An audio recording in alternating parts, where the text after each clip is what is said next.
My friend twitched her head and said, "Sorry, it's my Tourette's," right after calling my husband an offensive slur. My friend Kelsey announced she had Tourette's syndrome about 6 months ago. She said she'd been diagnosed after years of struggling with sudden outbursts, and that she was finally ready to be open about it. Our whole friend group rallied around her. We read articles about Tourette's so we could be supportive. We told her we'd never judge her for anything she couldn't control. We promised to have her back if strangers ever gave her trouble in public. We were good friends. Or at least we thought we were being good friends to someone who was lying to our faces. The first time I noticed something strange was at brunch 3 weeks after her announcement. Kelsey was telling a story about her coworker when she suddenly blurted out that her coworker was a fat cow. She immediately covered her mouth and apologized and said it was her Tourette's. Everyone at the table nodded sympathetically. Her coworker wasn't even there, so it didn't seem like a big deal, but I noticed that Kelsey had been complaining about this same coworker for months before her diagnosis. She'd called her lazy and annoying and incompetent in private conversations. Now suddenly she was saying worse things but blaming it on a medical condition. I pushed the thought away because I didn't want to be the kind of person who doubted someone's disability. The second time was at my birthday dinner. My husband Terrell came to pick me up at the end of the night and Kelsey met him for the first time. She shook his hand, and then her head twitched, and she called him a racial slur. The whole table went silent. Terrell's face went hard. Kelsey immediately apologized and explained about her Tourette's, and said she was so embarrassed and that she had no control over what came out of her mouth. My other friends jumped in to explain that Kelsey had a condition, and that she didn't mean it. Terrell looked at me and I could see he didn't believe her for a second. On the drive home, he asked me if I'd ever heard Kelsey say anything like that before her diagnosis. I thought about it and realized I hadn't. He said that was convenient. I told him I didn't want to accuse my friend of faking a disability. He said he wasn't accusing anyone of anything, but that he also wasn't going to sit at a table with someone who called him slurs, regardless of the excuse. I understood. Over the next few months, Kelsey's outbursts got worse and more targeted. She called our friend Diana stupid during Diana's promotion celebration.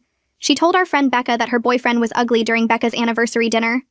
She announced that our friend Mira's cooking tasted like garbage at a potluck Mira had spent all day preparing for. Every single time she'd twitch and apologize and blame her Tourette's. Every single time our friends would comfort her and tell her it wasn't her fault. And every single time the insult happened to be something she'd expressed privately before. I started keeping track in my head. Kelsey had told me months ago that she thought Diana got promoted because of her looks, not her skills. She'd mentioned that Becca's boyfriend wasn't attractive enough for Becca. She'd complained that Mira always overcooked her food. Now all those opinions were coming out as Tourette's tics. I researched Tourette's syndrome. I learned that coprolalia, which is the involuntary swearing that people associate with Tourette's, actually only affects about 10% of people with the condition. I learned that tics were usually repetitive and consistent, not perfectly crafted insults tailored to specific situations. I learned that tics happened randomly, not conveniently, during moments when Kelsey wanted to say something mean to someone. I also noticed that Kelsey's tics only happened in English. When we went to a Japanese restaurant and the server didn't speak much English, Kelsey's Tourette's was mysteriously quiet. When we met my husband's grandmother, who only spoke Spanish, Kelsey didn't have a single outburst. Her condition apparently only activated when everyone around her could understand exactly what she was saying. I decided to test my theory. I invited Kelsey to lunch, just the two of us. I told her I wanted her honest opinion about something. I said I was thinking about getting a nose job because I'd always hated my nose. I didn't actually hate my nose, but I wanted to see what she'd do. Kelsey looked at me with sympathy and said she thought I was beautiful and didn't need to change anything. No tic, no outburst, no insult about my appearance. I said I was also thinking about quitting my job to become an artist even though I couldn't draw. Again, she was supportive and encouraging. No Tourette's. I spent the whole lunch giving her opportunities to insult me, and she didn't take any of them. Her condition apparently didn't apply when we were alone, and there was no audience to perform for. I went home and told Terrell what happened. He said he'd known from the beginning, but that he hadn't wanted to push the issue because she was my friend. I said she wasn't my friend anymore. I said someone who used a fake disability to hurt people and avoid consequences wasn't someone I wanted in my life. The next week, our friend group had a gathering at Diana's apartment. I got there 40 minutes early because I couldn't sit at home anymore. Terrell drove us in his car and kept glancing over at me like he wanted to say something comforting, but didn't know what words would help. My hands wouldn't stop shaking in my lap. I kept wiping them on my jeans, but they just got sweaty again. Diana's apartment building looked the same as always, with its brick front and the plant boxes under the windows. We climbed the stairs to the 3rd floor and I knocked before I could change my mind. Diana opened the door with her usual big smile and pulled me into a hug. She smelled like the vanilla perfume she always wore, and her apartment had that cozy feeling with the soft lighting and throw pillows everywhere. She welcomed Terrell too and seemed happy he came even though she'd only met him a few times. I could tell she didn't know what I was planning. Nobody knew except Terrell and me. The apartment filled up slowly over the next 20 minutes. Becca arrived first with a bottle of wine and started telling Diana about some problem at her job. Mira came next carrying a container of cookies she'd baked. Portia showed up right after with her loud laugh that always filled whatever room she was in. Then Kelsey walked through the door last like she planned it that way. She had on a bright red jacket and new boots, and she made sure everyone noticed both. She went around hugging each person and complimenting them on something. She told Diana the new haircut looked amazing. She told Becca those earrings were so cute. She touched Mira's arm and said something that made Mira smile. I watched the whole performance knowing exactly what it was now. A show. A carefully planned act to make everyone love her and feel special. My stomach twisted watching her work the room. Terrell stood next to me holding his beer, and I felt his hand brush against mine for just a second. A reminder that he was there, that I wasn't alone in seeing through her. We all moved into Diana's living room and settled into our usual spots. Diana had put out chips and dip on the coffee table. Someone turned on music in the background. The conversation flowed easy at first with everyone catching up on the week. Becca talked about her boyfriend maybe getting a promotion. Mira complained about her landlord raising the rent. Portia shared a funny story about her sister's wedding planning drama. Then Kelsey launched into this whole thing about her neighbor's cat that kept getting into her apartment somehow. She made it sound hilarious with all these details about finding the cat in her closet and on top of her fridge. Everyone laughed. Even Diana had tears in her eyes from laughing so hard. Kelsey glowed from the attention.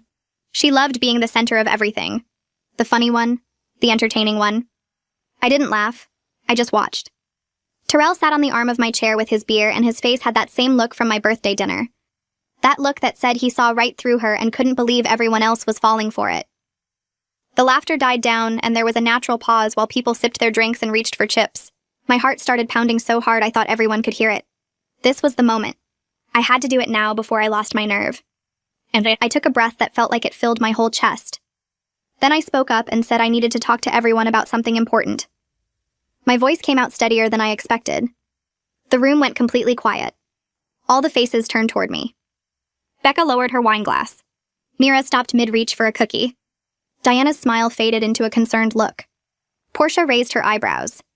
And Kelsey. I watched Kelsey's whole body language change. Her shoulders tensed up. Her smile froze on her face. Her eyes got this sharp look like an animal sensing danger. She knew somehow. Some instinct told her this was about her even before I said another word. I started talking and laid it all out calmly. I explained that I'd been paying attention to her tics for months now. I pointed out how every single insult matched something she'd told me privately before. How she'd complained about Diana's promotion being undeserved and then her Tourette's called Diana stupid. How she'd said Becca's boyfriend wasn't good looking, and then her tic called him ugly. How she'd criticized Mira's cooking before, and then blurted out, it tasted like garbage. I kept my voice level and just stated the facts. Then I brought up the language thing, how her tics only happened in English. How we'd been to that Japanese restaurant and she was silent the whole time with the server who barely spoke English. How she met Terrell's grandmother who only spoke Spanish and didn't have one single outburst. I finished by telling them about our lunch last week. How I'd given her so many chances to insult me when we were alone. How I'd said I wanted a nose job and she was supportive. How I'd said I wanted to quit my job to be an artist even though I couldn't draw and she encouraged me. 0 tics, 0 outbursts, nothing. Because there was no audience to perform for. Kelsey's face went white like all the blood drained out. Then red rushed back in, making her cheeks look like they were burning. She stood up fast and her voice came out high and shaky. She said I was being cruel. She said she couldn't believe I would attack someone with a disability like this. She turned to the others and appealed to them with her hands out. She asked how I could accuse her of something so awful when she'd been vulnerable about her condition. She said she'd trusted us all with something personal, and now I was throwing it in her face. Her voice got louder and more upset. She said this was exactly why people with Tourette's were afraid to be open about it. Because people like me made them feel like they had to prove they were sick. Diana spoke up quietly from her spot on the couch. She said she'd been wondering about some of the same things. She brought up her promotion party when Kelsey called her stupid. She said it had bothered her for weeks because it felt so targeted and specific. Becca nodded slowly and admitted the comment about her boyfriend had felt wrong too. She said it wasn't just a random insult. It was the exact thing that would hurt most. I watched Kelsey's panic grow as her defenders started questioning her story. Her eyes darted around the room looking for someone to back her up. But nobody spoke up to defend her. Mira leaned forward and said she'd looked up Tourette's after the potluck when Qley insulted her cooking. She explained what she'd learned about tics being repetitive movements or sounds, not perfectly formed sentences designed to hurt someone. Brandon shifted in his seat and added that his cousin actually had Tourette's. He said it looked nothing like what Qley did. His cousin had motor tics where his shoulder jerked and he made this clicking sound with his tongue, over and over. The same movements, the same sounds, not different insults for different people in different situations. The energy in the room shifted. I could feel it. More people were doubting her now. More people were seeing what Terrell and I had seen. Qley changed tactics fast. Tears formed in her eyes and started running down her cheeks. She said her Tourette's presented differently than typical cases. She insisted that her doctor told her coprolalia could show up as context-specific phrases. She made her voice small and hurt. She said she couldn't believe her friends would doubt her during such a hard time in her life. She said dealing with this condition was already difficult enough without people questioning if it was real. She wiped at her eyes and her whole body shook like she was trying not to sob. Terrell spoke for the first time since we got there. His voice came out level but firm. He said he wouldn't sit quietly while someone used a fake disability to call him slurs. He looked right at Qley when he said it. He explained that he knew immediately at my birthday dinner that she was lying. He said he'd been waiting for months for other people to see through her act. He said he understood wanting to be supportive of friends, but there was a difference between supporting someone and letting them abuse you. Portia had been quiet through the whole thing, sitting on the edge of Diana's armchair with her arms crossed. She leaned forward now and looked straight at Qley. She asked why Qley never had tics when speaking Spanish or Japanese in restaurants. The question hung in the air and everyone turned to look at Qley. Qley's mouth opened and closed like she was trying to find words. She stammered something about how Tourette's worked differently in other languages. She said her doctor explained that her brain processed English differently, so the tics only happened in her native language. Even Mira, who had been defending Qley the hardest, looked confused by that explanation. Brandon shook his head slowly and said that didn't make any medical sense. Qley's face went red and she insisted it was true. She said everyone was twisting her words and making her sound like a liar. But her voice cracked when she said it, and I watched her credibility fall apart right in front of us. Nobody was nodding sympathetically anymore. Nobody rushed to explain or defend. The room had shifted completely. Diana stood up from the couch and her whole body was shaking. Her voice came out rough when she told Qley to leave her apartment. She said she'd been defending Qley for months while dealing with people at work who heard about the stupid comment. She talked about how embarrassed she felt having to explain that her friend had a condition and couldn't control what she said. She said she'd lost sleep wondering if people really thought she was incompetent. Her eyes filled with tears and she said she was done being manipulated. Qley started to protest, but Diana cut her off and pointed at the door. She said she wanted Qley out of her home right now. Qley's face crumpled and tears started pouring down her cheeks. She sobbed that we were all ganging up on her and it wasn't fair. She said she couldn't believe her friends would treat her this way when she was struggling with a disability. She looked around the room desperately trying to find someone who would defend her or comfort her. But Becca looked away. Mira stared at her hands. Brandon put his arm around Diana. Terrell's expression didn't change at all.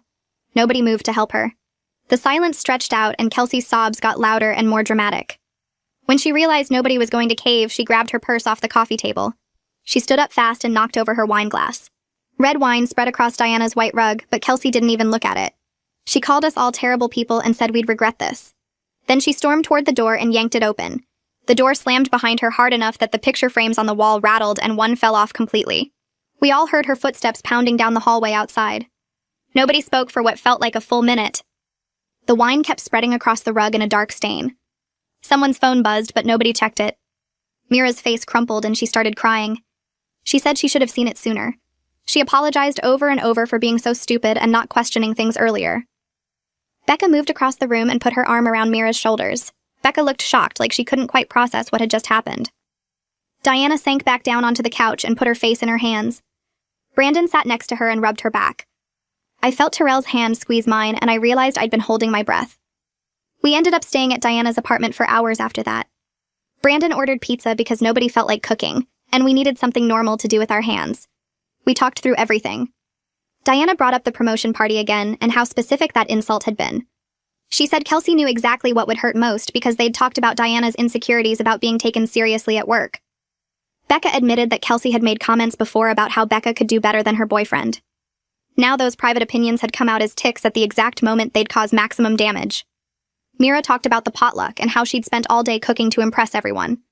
She said the garbage comment had made her not want to cook for the group anymore. We went through incident after incident and saw the pattern so clearly now. Every tick had been perfectly crafted to hurt someone using information Kelsey had gathered as a trusted friend. Portia said she felt sick realizing how calculated it all was. Brandon pointed out that Kelsey had been using our own values against us. She knew we wanted to be good, supportive friends who believed disability claims, so she exploited that. The pizza arrived and we ate it mostly in silence, each of us processing everything in our own way. Diana's apartment felt different now. Smaller somehow, but also more honest.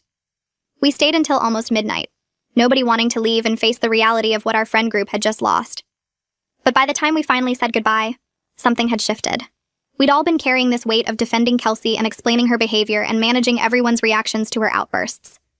Now that weight was gone and I felt lighter, even though I also felt sad.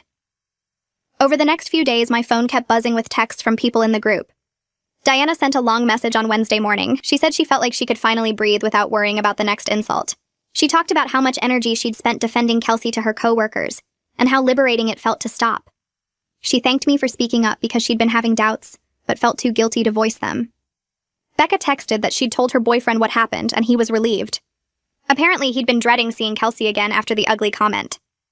Mira sent a voice message saying she'd been doing research on factitious disorders, and it was helping her understand what happened. Portia called me on Thursday night, and we talked for almost an hour. She said she'd been growing suspicious for weeks, but kept pushing the thoughts away. Every time she'd start to doubt Kelsey's story, she'd feel guilty for questioning a disability claim. She thanked me for having the courage to say what everyone was thinking. We talked about how Kelsey had weaponized social justice language to manipulate us. She'd used our desire to be supportive and inclusive as a shield for cruel behavior. On Friday afternoon, Kelsey sent a group text to everyone. She said we all owed her an apology and that she was consulting with her lawyer about defamation. She claimed we'd damaged her reputation by spreading lies about her medical condition. The text was long and detailed with lots of legal-sounding language about slander and emotional distress. I stared at my phone and waited to see if anyone would respond. Nobody did. The group chat stayed silent. 3 hours later, another text came through from Kelsey. This one was shorter and angrier. She called us all terrible people who had abandoned her when she needed support most. She said real friends would have stood by her instead of believing lies and conspiracy theories. She said she hoped we all felt good about ourselves for bullying someone with a disability. Still, nobody responded. I watched the read receipts pile up as everyone saw the messages, but the chat stayed quiet. That silence felt like its own kind of answer. Portia called me privately on Saturday morning. Her voice was quiet when she admitted she'd been growing suspicious for weeks before the confrontation. She said every time Kelsey had a tic, she'd notice little things that didn't add up. The way Kelsey's eyes would flick around the room right before an outburst like she was checking who was watching. The way the tics always happened at the most dramatic possible moment. The way they never interrupted Kelsey mid-sentence but always came at natural pauses in conversation. Portia said she'd felt so guilty about doubting a disability claim that she'd pushed all those observations away. She thanked me for trusting my instincts and speaking up even though it was socially risky. We talked for over an hour about how Kelsey had manipulated all of us. Portia pointed out that Kelsey had been really smart about it. She'd used language about ableism and disability rights to make us afraid to question her. Any doubt became an accusation that we were bad people who didn't support disabled friends. The manipulation had been subtle and effective, and we'd all fallen for it because we wanted to be good people. My phone rang on Sunday afternoon with a number I didn't recognize. I almost didn't answer, but something made me pick up. A woman's voice asked if I was friends with Kelsey. She said her name was Amanda, and she knew Kelsey from a different friend group a few years ago. She'd heard through mutual connections that there was some drama about Kelsey's Tourette's diagnosis. She wanted to know if it was true that Kelsey actually had the condition. I didn't want to gossip, but something in her voice made me careful. I explained what we'd discovered without being mean about it. I told her about the patterns we'd noticed and the confrontation at Diana's apartment. There was a long pause on the other end of the line. Then Amanda said that 2 years ago Kelsey had claimed to have lupus. She'd told their whole friend group she was dealing with a serious autoimmune condition. She'd canceled plans because of flare-ups and talked about her struggles with medication. But Amanda had never seen any actual symptoms. Kelsey never had the butterfly rash or joint swelling or any of the visible signs of lupus. She just had a lot of dramatic stories about doctor appointments and bad days. Eventually, that friend group had drifted apart for other reasons, but Amanda had always wondered. Now, hearing about the fake Tourette's, she realized it was a pattern. My stomach dropped as I listened to her. This wasn't just one lie. This was something Kelsey did repeatedly with different groups of people. That night, Terrell and I sat on our couch talking about everything. He said it felt satisfying to be proven right after months of knowing Kelsey was lying. But it also felt sad to lose someone we'd thought was a friend. He admitted he'd never really liked Qley even before the slur incident. Something about her had always felt performative to him. But he'd kept quiet because she was my friend, and he didn't want to cause problems. Now he said he was proud of me for trusting my instincts. He pointed out that I'd been willing to risk social consequences and friend group drama to stand up for what was right. That took courage, especially when everyone else was still defending Qley. I leaned against his shoulder and said I felt relieved more than anything. The constant doubt and second-guessing had been exhausting. Always wondering if I was being a bad friend for noticing patterns. Always feeling guilty for having suspicions. Now I knew I'd been right to trust what I saw. We sat there for a while, not saying much. The TV played quietly in the background. Terrell's arm was warm around my shoulders. Outside our window, the city lights blinked in the darkness. Everything felt different now, but also somehow more solid and real. The following weekend, Diana sent out a group text inviting everyone to her place again. She specifically mentioned it would be nice to hang out without drama. Nobody needed to ask what that meant. I showed up with Terrell and a bottle of wine. Becca arrived with her boyfriend. Mira brought homemade cookies. Portia came straight from work, still in her business clothes. We settled into Diana's living room and someone put on music and the conversation started flowing naturally. It felt different right away. Nobody was tense or waiting for something bad to happen. Nobody was watching their words or preparing to do damage control. We just talked and laughed like normal people having a normal evening. I found myself relaxing in a way I hadn't in months. My shoulders dropped. My jaw unclenched. I hadn't realized how much stress I'd been carrying until it was gone. We talked about regular stuff like weekend plans and new restaurants and a movie someone had seen. Simple conversations that didn't require managing anyone's feelings or navigating around potential insults disguised as medical symptoms. Around 9 o'clock, Becca's boyfriend brought up how relieved he felt not having to deal with Qley anymore. He said it quietly, like he wasn't sure if it was okay to mention her name. Becca squeezed his hand and told him it was fine to talk about it. She explained to all of us that she'd been making excuses for Qley's behavior to him for months after the anniversary dinner incident. Every time he'd expressed frustration about being insulted, she'd defended Qley and explained about the Tourette's, and asked him to be understanding. He'd gone along with it because he trusted Becca, but he'd never believed Qley actually had a medical condition. He said the whole situation had caused tension between them, because he felt like Becca was choosing her friend over him. Now that Qley was out of the picture, their relationship felt stronger. They'd been communicating better, and he felt like Becca actually had his back instead of defending someone who'd disrespected him. Becca admitted she felt terrible about putting him through that. She said she'd been so focused on being a supportive friend that she'd ignored her own boyfriend's legitimate feelings. The whole group nodded in understanding. We'd all been doing the same thing in different ways. 3 days later, I ran into Qley at the grocery store. I was in the produce section picking through avocados when I heard her voice behind me calling my name. I turned around and there she was with a shopping basket looking completely normal, like nothing had happened. She smiled and asked how I'd been and what I'd been up to. Her tone was cheerful and friendly, like we were still close friends who just hadn't seen each other in a while. I stared at her for a second, trying to process the audacity. I kept my voice flat and said I'd been fine. She kept talking about her week and some show she'd been watching, and did I want to grab coffee sometime. I picked up my avocados and said I needed to finish shopping. Her smile faltered. She stepped closer and her whole face changed. The friendly mask dropped and something cold showed underneath. She hissed that I'd ruined her life. She said I'd turned everyone against her and destroyed her friendships and made her look like a liar. Her voice was low and angry and nothing like the cheerful tone from 30 seconds earlier. I told her she'd done that to herself by faking a disability to hurt people. She said I had no proof and that I was just jealous of the attention she got. I pushed my cart past her and walked away. She called after me that I'd regret this, but I kept walking. My hands shook as I loaded groceries into my car. That night, I checked social media and saw that Qley had posted several vague messages about fake friends and betrayal. She wrote about people who abandon you when you need them most, and how she'd learned who her real friends were. She posted quotes about loyalty and backstabbing. She shared articles about disability discrimination. Every post was clearly about our situation, but written to make herself look like the victim.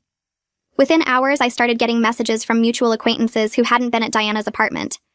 They'd seen Qley's posts and wanted to know what happened. They asked if it was true that we'd all cut her off. They wanted my side of the story. I responded to each message with the same basic facts. I explained the patterns we'd noticed with her tics. I described how her insults always matched opinions she'd expressed privately before.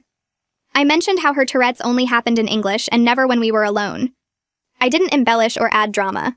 I just laid out what we'd observed and let people draw their own conclusions. Most of them responded with some version of "now that you mention it" or "I always wondered about that." A few days after that, I got a message from someone named Leah. She introduced herself as a coworker of Diana's who I'd met briefly at a few parties. She said Diana had told her what happened with Qley, and she wanted to get coffee if I had time. Something about her message felt genuine, so I agreed to meet her at a cafe near my apartment. Leah showed up exactly on time with a warm smile and ordered us both lattes. She got straight to the point. She said she'd had a similar experience in college with someone who faked having lupus for attention. Her whole friend group had rallied around this person and supported them through their supposed illness. They'd helped with rides to doctor appointments and brought meals and excused all kinds of bad behavior because their friend was sick. It took almost 2 years before someone discovered the person had never actually been diagnosed with lupus and had been making everything up. Leah said the betrayal had felt devastating. She'd questioned her own judgment for years afterward, wondering how she'd been fooled so completely. Hearing about what happened with Qley had brought all those feelings back, but also made her feel less alone in the experience. We talked for over an hour about manipulation and guilt, and how people exploit others' desire to be supportive. Leah pulled out her phone and showed me some articles about factitious disorders and something called Munchausen syndrome. She explained that some people fabricate illnesses or disabilities because of deep psychological needs for attention or sympathy. The articles described patterns that sounded exactly like Qley. People who claimed different conditions over time. People whose symptoms never quite matched the actual medical condition. People who thrived on the drama and attention their supposed illness created. Reading those articles shifted something in me.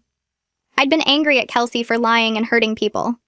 But understanding that she likely had serious psychological problems made me feel something closer to pity, mixed with continued frustration.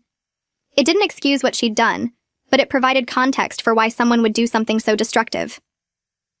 Leah and I finished our coffee and exchanged numbers. She said Diana had mentioned the friend group was getting together soon, and she'd love to join if that was okay. I told her I'd check with everyone, but I was sure they'd be happy to have her. I told her sister I appreciated her reaching out, and that I hoped Qley would get the help she needed. The conversation lasted another 20 minutes as she shared stories about Qley claiming to have various conditions throughout high school and college. She'd told people she had chronic fatigue syndrome during her sophomore year of college, then switched to claiming she had fibromyalgia when that didn't get enough attention. Her sister's voice cracked when she explained how their parents had taken Qley to dozens of specialists who all found nothing wrong. She said the family had been trying to get Qley into therapy for years, but she refused to go, insisting that everyone else was the problem. I hung up feeling a strange mix of sadness and relief. The sadness came from understanding that Qley was deeply troubled and had been hurting people for years. The relief came from knowing my instincts had been right and I wasn't crazy for doubting her story. I texted Diana to fill her in on what I'd learned, and she responded immediately saying it all made sense now. 2 weeks later, Diana called me with exciting news.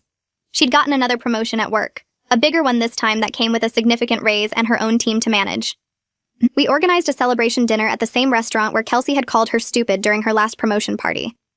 This time the energy was completely different.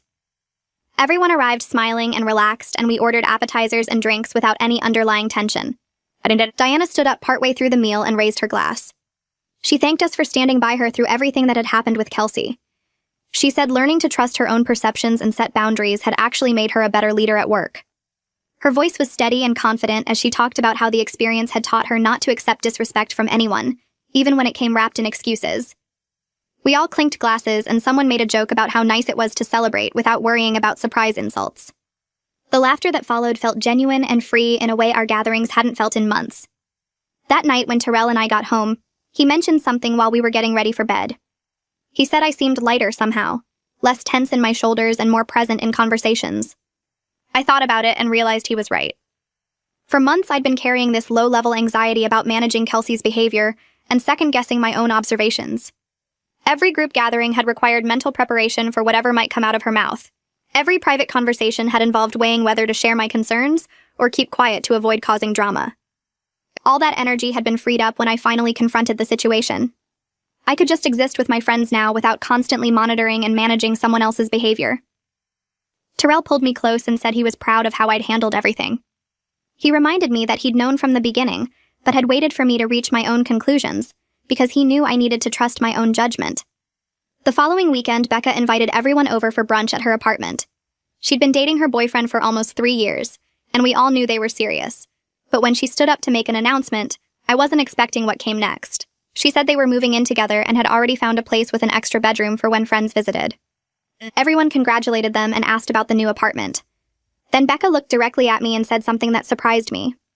She told the group that watching me stand up to Qley had inspired her to be more assertive in her own life. She explained that she'd spent years second-guessing her instincts and molding herself to please other people. When her boyfriend had been insulted at their anniversary dinner, she'd felt angry but had pushed those feelings down to be supportive of Qley's supposed condition. Seeing me trust my observations and speak up for the truth had shown her that it was okay to prioritize her own judgment over social pressure. She said it had affected more than just the Qley situation. She'd started speaking up more at work, setting clearer boundaries with her family, and being more honest with her boyfriend about what she wanted. Her boyfriend squeezed her hand and smiled, and I felt a surge of unexpected pride that my actions had helped someone else find their voice. The conversation naturally shifted to a discussion about how we'd all enabled Qley's behavior. Mira admitted she'd noticed inconsistencies early on, but had talked herself out of questioning them because she didn't want to be the person who doubted someone's disability. Diana said she'd felt the same way, especially after we'd all read those articles about Tourette's and promised to be supportive. We'd been so focused on being good allies that we'd ignored obvious red flags. Now, Becca pointed out that Qley had weaponized our desire to be understanding and used it as a shield for increasingly cruel behavior. We talked about how important it was to believe people when they disclosed disabilities or health conditions, but also how it was okay to notice when someone's story didn't add up. The pattern had been so clear in hindsight. Every tick perfectly matched a private opinion Qley had expressed before. Every outburst happened at the exact moment that would cause maximum damage to the target. Every explanation relied on us feeling too guilty to question her further. We made a pact to trust our instincts more in future friendships, and to communicate honestly with each other when something felt off. Leah had been quiet during most of this conversation, but she spoke up when there was a pause. She shared that she'd dealt with her own challenges around being believed when she disclosed a real health condition a few years ago. Some people had been skeptical because her condition wasn't visible, and her symptoms fluctuated. She'd had to bring documentation to work and educate friends about what she was dealing with. Hearing about Qley's fake claims had brought up frustration, because people like Qley made it harder for those with genuine disabilities to be taken seriously. When someone fakes a condition for attention, it creates doubt that spills over onto everyone else. Doctors become more skeptical. Friends become more cautious about offering support. Employers question whether accommodations are really necessary. The harm extended far beyond just our friend group. We sat with that reality for a moment, understanding that Qley's lies had broader implications than just the hurt feelings of people she'd insulted. She'd contributed to a culture of doubt that affected countless others who were dealing with real medical challenges. 3 weeks later, I got invited to a birthday party for someone I knew through work. I almost didn't go when I saw that Qley was invited, but Terrell encouraged me to attend and not let her presence control my social life. I walked in and immediately spotted Qley across the room. She saw me at the same time and her face went pale. For the next 2 hours, she stayed on the opposite side of the party, avoiding not just me, but Diana, Becca, and Mira, who had also shown up. She left early without saying goodbye to anyone, and I noticed several people commenting on how quiet and subdued she'd been. The host mentioned that Qley seemed different somehow, less animated and attention-seeking than usual. Someone else said they'd noticed Qley hadn't had any tics all evening, which they found strange given how frequent her outbursts supposedly were. I didn't offer any explanation, just listened to people starting to form their own conclusions. The host called me 2 days later. She'd noticed the tension at the party and wanted to understand what had happened. She admitted she'd invited Qley before knowing about the situation, and felt terrible about creating an awkward dynamic. I explained everything from the beginning, walking her through the pattern of targeted insults, the convenient timing, the language specificity, and the private lunch test. She listened without interrupting and then let out a long breath. She said she'd always found Qley's Tourette's claims suspicious, but had felt like she couldn't question them without being a terrible person. The tics had seemed too perfectly crafted and too situationally convenient. She'd watched Qley insult people at multiple gatherings, and had noticed that the victims were always people Qley had complained about privately before. But she'd pushed down her doubts because disability awareness was important, and she didn't want to be on the wrong side of that issue. Now that she understood what was really happening, she felt relieved to finally have confirmation of what her instincts had been telling her all along. 3 months passed, and our friend group settled into a new normal. We'd added Leah as a core member, and she fit in perfectly with her straightforward personality and genuine warmth. We occasionally included other acquaintances at gatherings, and the dynamic felt more relaxed and authentic than it had in over a year. Nobody had to walk on eggshells or brace for surprise insults. We could compliment each other without worrying that someone would immediately undercut the moment with a cruel comment disguised as a tic. The constant low-level management of Qley's behavior and feelings was gone, replaced by easier and more honest interactions. Diana hosted a game night and we stayed up late laughing and talking without any underlying tension. Becca brought her boyfriend and he actually seemed to enjoy himself instead of looking uncomfortable and targeted. Mira made her famous lasagna, and everyone praised it enthusiastically, without any cruel commentary about her cooking skills. The absence of Kelsey's toxicity had created space for our friendships to deepen and become more genuine. Diana pulled me aside during that game night and shared something personal. She'd been in therapy for the past 2 months processing everything that had happened. Her therapist had helped her understand manipulation tactics and emotional abuse, and she was learning to recognize patterns she'd missed before. She explained that Kelsey had exploited social pressure around disability to avoid accountability for genuinely harmful behavior. The therapy sessions had helped her identify similar dynamics in other relationships, including with a coworker who used different excuses to justify disrespectful treatment. Diana said she was setting better boundaries across all areas of her life now. She'd stopped accepting behavior that made her uncomfortable just because someone had a good excuse or made her feel guilty for objecting. She thanked me again for speaking up because it had set off a chain reaction of positive changes in her life that extended far beyond just removing one toxic friend from the group. I started hearing things through mutual friends about a month later. Portia had been at a professional networking event downtown when Kelsey walked up to her near the refreshment table. Kelsey smiled bright and asked how Portia was doing, like they were still close friends who talked regularly. Portia kept her answers short and polite but didn't engage beyond basic pleasantries. She told me later that Kelsey's friendliness felt fake and forced, like she was performing for the other people standing nearby. When Portia excused herself to go talk to someone else, Kelsey raised her voice just enough for the surrounding group to hear. She made a comment about how sad it was when people abandoned friends who had disabilities, how some people claimed to support disability rights but showed their true colors when things got hard. Portia felt everyone's eyes on her back as she walked away. She said her first instinct was to turn around and defend herself, to explain the real situation to these strangers who were probably judging her. But she kept walking. She found a quiet corner and took some deep breaths, and reminded herself that engaging with Kelsey's manipulation was exactly what Kelsey wanted. Portia called me that same evening and we talked for over an hour. She said walking away without responding felt like a huge victory, even though it had been difficult. She recognized the manipulation attempt for what it was, and refused to participate in Kelsey's drama. When we all got together the following weekend, Portia shared the whole story with the group. We celebrated how far she'd come in recognizing toxic behavior and setting boundaries. Diana said it was growth for all of us, learning to spot manipulation and not get sucked into defending ourselves to people who already made up their minds. The whole experience with Kelsey had taught us to trust our instincts and not engage with people who were trying to make us look bad. Brandon joined us at that gathering and he pulled me aside at one point to say something I wasn't expecting. He thanked me for what I'd done, for speaking up about Kelsey and getting her out of the friend group. He said he'd been dreading every single social event with us for months because of her. Every time Becca invited him to meet her friends, he felt sick to his stomach knowing Kelsey would be there. He never knew what cruel things she'd say about him or their relationship. The comment about him being ugly at their anniversary dinner had really hurt, even though he tried to play it off at the time. He said Becca's friends were important to her, and he wanted to be part of that world, but Kelsey made it miserable. Now he actually looked forward to hanging out with us. He felt respected and welcomed instead of targeted and insulted. Becca overheard part of the conversation and came over to hug both of us. She said their relationship was stronger now that she wasn't constantly making excuses for someone who disrespected him. That conversation with Brandon stuck with me for days afterward. I thought about how being a good friend isn't just about offering support no matter what. Sometimes being a good friend means having difficult conversations and setting boundaries. It means standing up when you see someone being hurt, even if the person doing the hurting has a good excuse. I'd spent so long worried about being the kind of person who doubted disabilities that I almost let Kelsey keep hurting people I cared about.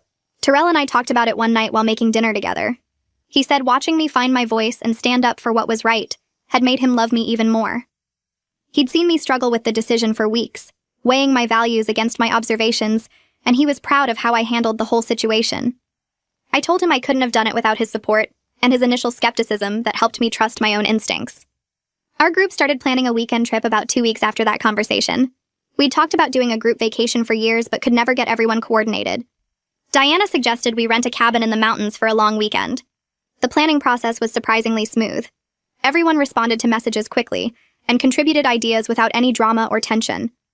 Mira found a great rental property with enough bedrooms for all of us. Becca created a shared document for meal planning and everyone added their favorite foods. Leah offered to coordinate activities and researched hiking trails and local attractions. I realized halfway through the planning that this never would have worked when Kelsey was part of the group. There had always been underlying tension making it hard to coordinate anything. Someone would suggest an idea, and Qley would find something wrong with it. She'd complain about costs or locations or timing in ways that derailed the whole conversation. Now we were moving forward easily because everyone genuinely wanted to make it work, and nobody was creating obstacles just to create obstacles. The weekend trip happened in early fall when the leaves were changing colors. We drove up Friday afternoon and spent the evening settling into the cabin and making dinner together. Saturday we hiked during the day, and that night we built a bonfire in the backyard. The fire crackled and sent sparks up into the dark sky while we sat in a circle with blankets and drinks. Diana started talking about what she'd learned from the whole Qley situation. She said it taught her to trust her instincts even when her instincts went against what she thought she should believe. She'd known something was wrong with Qley's behavior, but kept pushing those thoughts away because she didn't want to be wrong about someone's disability. Now she was working in therapy on listening to her gut feelings and not dismissing them just because they made her uncomfortable. Becca agreed and said she learned that supporting someone doesn't mean accepting harmful behavior. You can believe someone has struggles while still holding them accountable for how they treat others.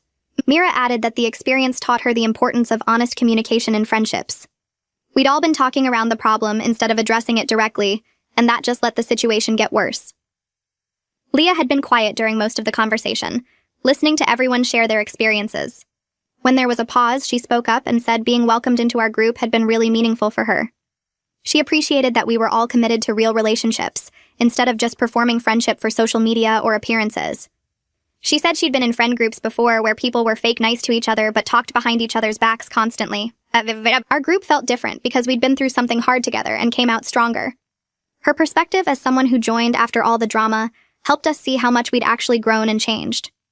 We weren't the same people who had nodded sympathetically every time Qley blamed her cruelty on a medical condition. We'd learned to recognize manipulation and set boundaries and have hard conversations when necessary. I heard through a mutual acquaintance about 3 weeks after the trip that Qley had moved to a different city. The person who told me wasn't sure if it was for a job or just a fresh start, but Qley was gone from our area entirely. Part of me hoped she was getting professional help and making better choices in her new location. Part of me hoped she was learning to take responsibility for her actions instead of hiding behind excuses. But mostly I just felt relief that she was no longer in our social world. And I didn't have to worry about running into her at events or hearing through friends that she was spreading lies about us. She was someone else's problem now, or hopefully she was working on herself and not creating problems for anyone. I shared the news with the group, and everyone had similar reactions.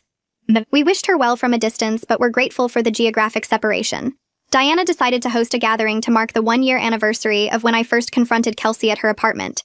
She sent out invitations calling it an honesty and growth celebration. We all showed up with food and drinks and spent the evening laughing and talking and remembering how far we'd come. Diana made a toast to real friendship built on trust and honesty, instead of walking on eggshells. We clinked our glasses together, and I looked around at these people who'd been willing to face an uncomfortable truth with me. We could have taken the easy path and kept making excuses for Qley. We could have let her keep hurting people because confronting her felt too hard. Instead, we'd chosen the difficult conversation and come out stronger on the other side. The evening felt light and genuine in a way our gatherings hadn't felt in over a year. Mira brought someone new to our next gathering about 2 weeks later. She introduced him as her boyfriend, and he seemed nervous meeting all of us at once. But everyone welcomed him warmly and included him in conversations and made him feel comfortable. Mira pulled me aside later in the evening and said she wouldn't have felt okay bringing him around when Qley was part of the group. She never knew what cruel comment might come out, and she didn't want to subject someone she cared about to that treatment. Now she felt confident bringing him into this space because she knew he'd be treated with respect and kindness. Watching her introduce her boyfriend with pride and confidence made me realize how much Qley's presence had affected all of us in ways we hadn't even fully recognized until she was gone. Becca's boyfriend Brandon came up with the idea to celebrate our anniversary at Diana's place with everyone. He said it would be perfect because the friend group had been there for us through everything, and they deserved to share in the good moments too. Terrell agreed immediately, and I liked the thought of marking this milestone surrounded by people who actually cared about us. Diana offered to host and said she'd handle the food if everyone else brought drinks. The night of our anniversary, we showed up at Diana's apartment with a bottle of wine and found the living room decorated with streamers and a banner that said, "Congratulations." Mira had made a cake with our names on it, and Portia brought flowers for the table. Leah arrived with her girlfriend, who we'd met once before, and they both seemed excited to celebrate with us. We sat around Diana's dining table eating pasta and garlic bread, while everyone took turns sharing stories about Terrell and me. Brandon told a story about the first time he met Terrell and how protective Terrell had been when asking about his intentions with Becca. Diana shared that she'd known we were solid as a couple from the way Terrell looked at me during the whole Qley situation. Portia said she admired how we handled conflict together instead of letting it divide us. Leah raised her glass and said she hoped to find a relationship as strong as ours someday. Terrell squeezed my hand under the table, and I felt grateful for these people and this moment. After dinner, Brandon made a toast and joked that surviving the Qley drama together was probably better than any couples therapy we could have paid for. Everyone laughed, and Terrell agreed and said dealing with that situation had taught us to communicate better and trust each other's instincts. I added that facing challenges as a team had deepened our relationship in ways that easy times never could. We clinked glasses, and I looked around the table at friends who'd stood by us and chosen honesty over comfort. The evening felt light and genuine and full of the kind of connection that only comes from going through something difficult together. A few days later, I got a message on social media from someone named Jessica, who I'd met twice at mutual friend gatherings but didn't know well. She said she'd heard through connections about what happened with Qley and wanted advice about a similar situation. Her friend had recently claimed to have a chronic illness, but Jessica noticed the symptoms only appeared at convenient times. She felt terrible for doubting someone's health issues, but the patterns were too obvious to ignore. I read her message twice before responding, because I remembered how alone I'd felt when I first started questioning Qley. I wrote back and told her to trust her observations while being thoughtful about how she addressed it. I explained that supporting someone doesn't mean accepting behavior that hurts people, and that real disabilities don't work as convenient excuses for cruelty. I shared some of the research I'd done about Tourette's and suggested she do similar homework about her friend's claimed condition. I encouraged her to talk to other friends privately and see if they'd noticed the same patterns. I warned her that confronting someone who's lying about a disability would be difficult, and she might lose the friendship. I said it was worth it anyway because letting someone weaponize a fake diagnosis hurts everyone, including people with real disabilities. Jessica thanked me and said she felt less crazy knowing someone else had been through something similar. I told her to reach out any time if she needed support, and felt good about helping someone else navigate this difficult territory. Our next gathering happened at Mira's apartment 2 weeks later, and I noticed immediately that the group had grown. Diana brought a coworker named Noah who she'd been mentioning lately. Becca invited a couple she knew from her gym who'd just moved to the area. Portia showed up with 2 friends from her book club who were curious about our group. Leah brought her girlfriend again, plus another friend who worked at the disability rights organization, where Leah volunteered. The apartment felt crowded in a good way with new voices and fresh energy mixing with our established dynamic. Noah told funny stories about working in tech, and the gym couple talked about training for a marathon together. The book club friends debated whether the latest bestseller was worth the hype. Leah's coworker shared information about an upcoming fundraiser for disability advocacy. I watched everyone interact and realized our friend group had evolved into something more open and welcoming than it used to be. We weren't as closed off or protective of our circle anymore. The Qley situation had taught us that hiding problems doesn't make them go away, and that healthy groups can handle difficult conversations. The core group of Diana, Becca, Mira, Portia, Leah, Terrell, and me remained close, but we were more willing to expand now. New people brought diverse perspectives and positive energy without the baggage of our past drama. I appreciated how our group had grown stronger and more authentic through everything we'd been through together. Becca called me 3 weeks later with news that made her voice shake with excitement. Brandon had proposed during a weekend trip to the mountains, and she'd said yes immediately. She wanted to celebrate with the friend group before telling extended family, because we'd been there for her through the worst parts of her relationship doubts. Diana offered to host an engagement party at her place the following Saturday, and everyone cleared their schedules. The night of the celebration, Becca arrived with Brandon and showed off her ring while we all crowded around to admire it. The diamond caught the light as she moved her hand, and her smile was bigger than I'd seen in years. We ate appetizers and drank champagne and listened to Brandon tell the proposal story with Becca interrupting to add details he forgot. The evening felt like pure joy without any undercurrent of tension or worry about someone ruining the moment. No one had to brace for a cruel comment disguised as a medical condition. No one had to manage another person's feelings or make excuses for bad behavior. We could just be happy for our friends without any complications. Later in the evening, Becca pulled me aside into Diana's kitchen and thanked me for helping her learn to trust her judgment. She said watching me confront Qley had given her confidence to stop second-guessing herself in all areas of life. She explained that she'd been doubting whether Brandon was right for her, partly because Qley kept making comments about him not being good enough. Once Qley was out of the picture, Becca realized her relationship was actually solid, and she could commit fully without outside interference. I hugged her and said I was glad she'd found someone who treated her well, and that she deserved this happiness. We went back to the living room and rejoined the celebration feeling grateful for friendships that had survived difficult times and come out stronger. I started my new job on a Monday in late spring at a marketing firm downtown. The office was modern with glass walls and an open floor plan that made everything visible. My manager introduced me to the team during a morning meeting and explained my role handling client communications.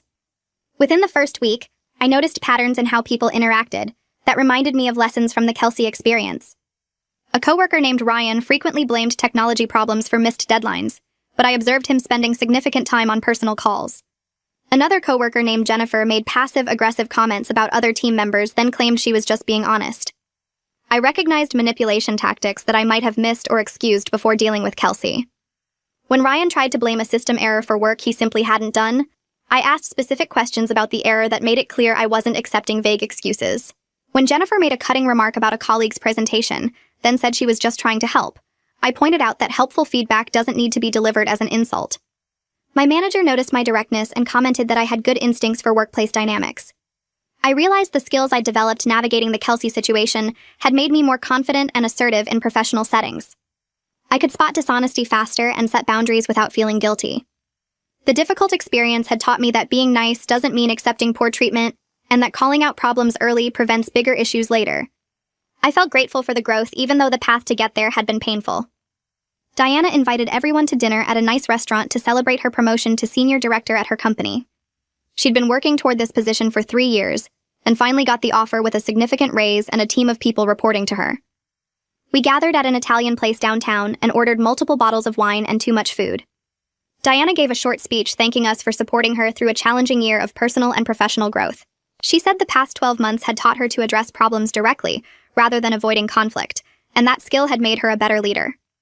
She explained that her new role required managing difficult conversations with team members and clients, and she felt prepared because of everything she'd learned from the Qley situation. She credited the experience with helping her develop stronger communication skills and more confidence in her judgment. Portia raised her glass and said Diana had always been a natural leader, but now she had the wisdom to back it up. Mira added that Diana's promotion was well-deserved and long overdue. Terrell said he'd seen Diana grow tremendously over the past year, and her company was lucky to have her. I felt proud watching my friend receive recognition she'd earned while also becoming a better version of herself through difficult circumstances. The evening felt like a celebration of growth and success that came from facing challenges head-on, instead of pretending problems didn't exist. At our next gathering, Portia shared that she'd been seeing a therapist for the past few months to work through some personal issues. She said the Qley situation had made her realize she had patterns of doubting herself and prioritizing other people's comfort over her own instincts. Her therapist had helped her identify people-pleasing tendencies that went back to childhood, and she was learning to balance being supportive with maintaining healthy skepticism.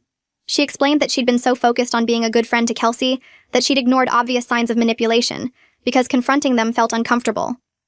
Her therapist had introduced concepts about boundaries and authentic relationships that were changing how Portia approached all her friendships. She shared some insights about recognizing when support becomes enabling and how to trust your observations even when someone claims you're being unsupportive. Diana said she'd been thinking about similar issues in therapy and appreciated Portia being open about the work she was doing. Becca admitted she'd also been questioning why she'd been so quick to excuse Qley's behavior and realized she had her own people-pleasing patterns to address. Mira nodded and said she'd been raised to always give people the benefit of the doubt, which made her vulnerable to manipulation. We all benefited from Portia's willingness to share what she was learning, and the conversation opened up space for everyone to reflect on their own growth. I felt grateful for friends who were willing to do the hard work of understanding themselves better and becoming more authentic in their relationships. Leah suggested our friend group volunteer together at the disability rights organization where she worked part-time. She said it would be meaningful to do something positive after the negative experience with Qley, and we all agreed immediately. We signed up for a Saturday morning shift helping with an awareness event in the park. The organization had set up information booths about different disabilities, and we helped distribute materials and answer basic questions from people who stopped by. I spent 2 hours talking to families and individuals about resources available for people with disabilities. I learned more about the real challenges people face, including dealing with skepticism because of others who fake conditions for attention or benefits. A woman with multiple sclerosis told me she'd been accused of exaggerating her symptoms because some days she appeared fine while other days she could barely function. A man with Tourette's explained that people often don't believe his diagnosis because his tics are mild motor movements, rather than the coprolalia that media portrays. A parent of a child with autism shared frustration about people questioning whether her son really needed accommodations. These conversations reinforced that Qley's behavior had broader harmful impacts beyond just our friend group. People who fake disabilities make it harder for those with genuine conditions to be believed and supported. The volunteer experience felt like a small way to contribute something positive and educate ourselves about real disability experiences, rather than the fake version Kelsey had performed.